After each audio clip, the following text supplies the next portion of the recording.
To another video. Awesome to have you back on another one. We've got the Nugget in the shed, so she's just chilling there at the moment. What we're going to do in this video, fuel rails can go on. It's starting to rain. Awesome. Yeah, so the fuel rails will go on. Put them on today for something to do. Also, a couple of other bits and pieces have turned up. So we've got the new IAT, so it's the intake air temperature sensor, because that's going to need to go into this plenum. I've got another brand new roll of heat wrap for the manifolds, which don't get me started on them at the moment. Ran into a bit of an issue. They don't have O2 sensor bungs in them. Using the stock ECU, I'm going to need O2 sensors. So now I'm in the middle of trying to work out either option number one, find somebody in town who's going to be able to help me out and put them on, which is very far and few. I've already tried for about a week. Second option is to just bite the bullet and get myself a welder, either a gasless MIG or just go out and get a TIG one as well and get some argon and have a play. It's only 2 bungs, it shouldn't be that bad, I hope. Third option sort of split up in part A and part B. Part A is to get the aftermarket ECU that I want, but I just learnt the other day that it won't work with an automatic transmission. So that brings us on to part 3B, which is get a get rag or a T56. So I've got some thinking to do, a bit more thinking, so hopefully it doesn't take too long for me to come up with a plan on what I want to do, but it is me at the end of the day. But anyway, all that aside, that's what's going on in the background anyway, and what I need to think about for the future. But in today's video, we've got the fuel rails. So I've taken apart the top lid on the plenum, and see that sheen? It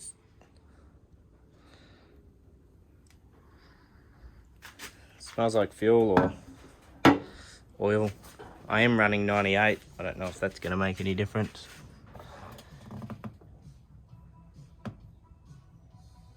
She's grotty as shit in there. At least the other one is nice and clean on the inside. Oh, and I got these for my wideband, but they're the wrong bloody size. Come on, look at that. Nice and clean. That's going to get painted as well. That's still got to happen. So yeah.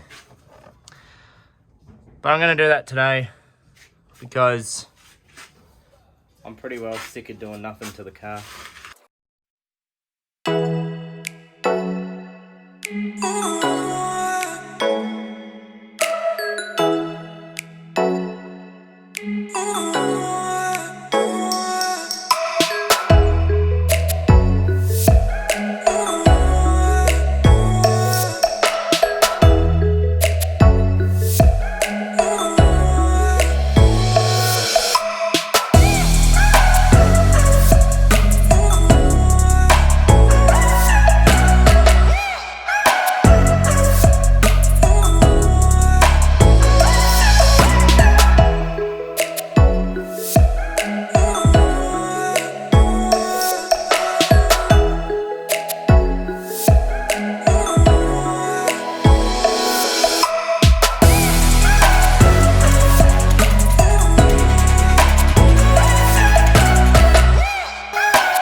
Oh look, down there where the PCV spring is, like it's... What is it? Oil. That's why it's going to be deleted. Dane's done me a favour and welded that one up, so...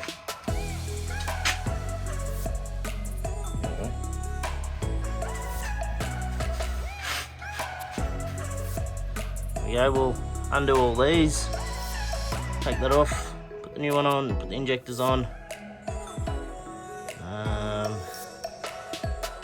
yeah.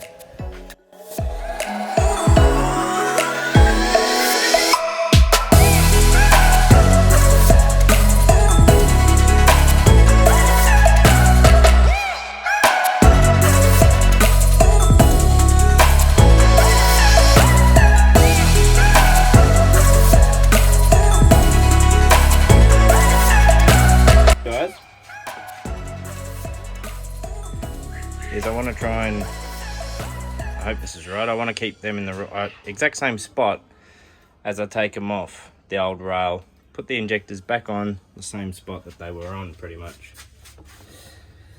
I don't know if that's right, if it's the right way to do it, but that's the way that makes most sense to me.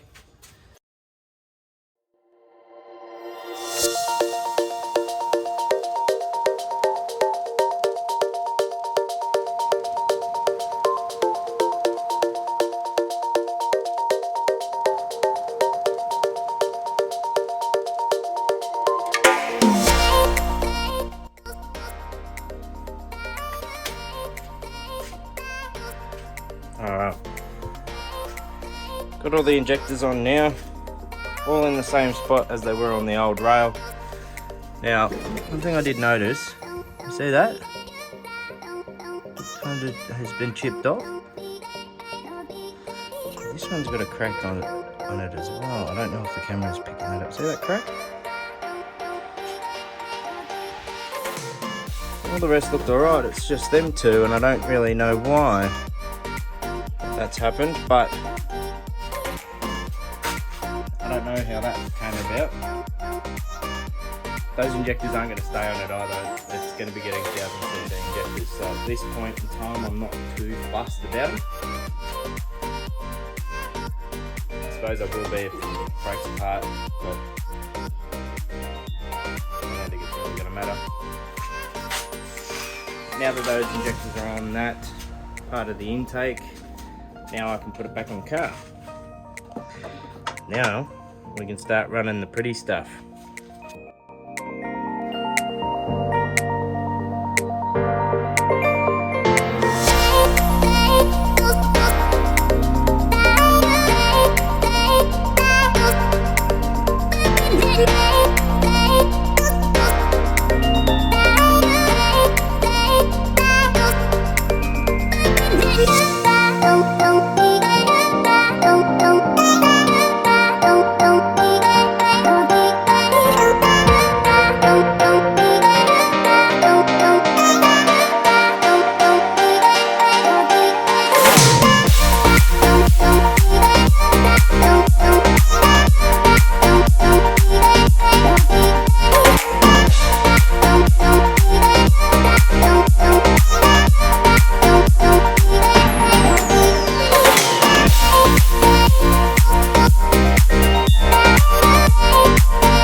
Alright guys, here we are, we've got the fuel pressure regulator now. I've also bridged it over there to create the circuit and the pump constantly running, so I can check the pressures. So what we want to do is we want to bring it down to about 3.5 bar, which is around about 50 psi. Should be about it. Just while I've got this, I can hear some air.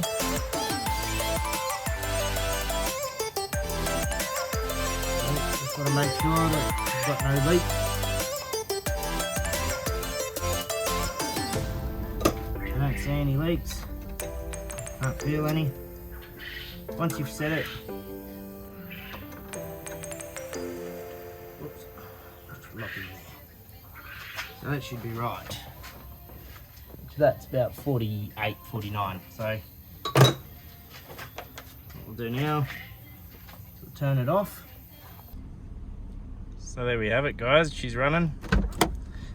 No dramas at the moment.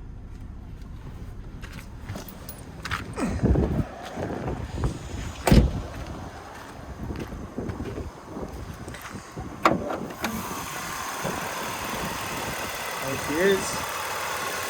So it's about 50 psi. I've got to do some research, but she's running anyway, and I think she looks much better. But rock cover's filthy, but she's done. Alright guys, that's where I'm gonna leave it in this one. I hope you guys enjoyed it. It might be a pretty lengthy video. It may not. I'll try and edit it down to a reasonable size that isn't a pain in the ass. I think in the videos you'll see me flicking my hands quite a bit. That PDFE hose and the braid is an absolute bitch. So there were a few choice words today, which is all good. That's fine. So yeah, steering wheel in the way. It's awkward. But yeah, so please, if you've liked the video, please hit that like button, share it around, and if you're new here, please subscribe. Going off what I'm going to do with my O2 sensors, I'm not 100% sure. We'll see how we go. I may, I don't know. Leave a comment in the comment section what you think I should do. As much as an aftermarket ECU sounds like the way to go, and it is going to be a hell of a lot more beneficial, I can't do it with the stock 4L60 auto transmission. So unless I do dodgy shit and manualize it, and I don't know. Probably could, but I was always told never to. So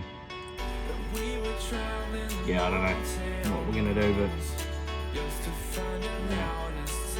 Also, I have a Facebook page now, so I'll put a link down in the description. Make sure to jump over there, check it out if you've got Facebook, and leave a like. And also don't forget to share that around, including videos from YouTube. Would be greatly appreciated. So on that note, I'm going to leave it off here and send off. I hope you're all doing well and being safe and being good, and I shall catch up with you guys in the next video. Alright, bye guys.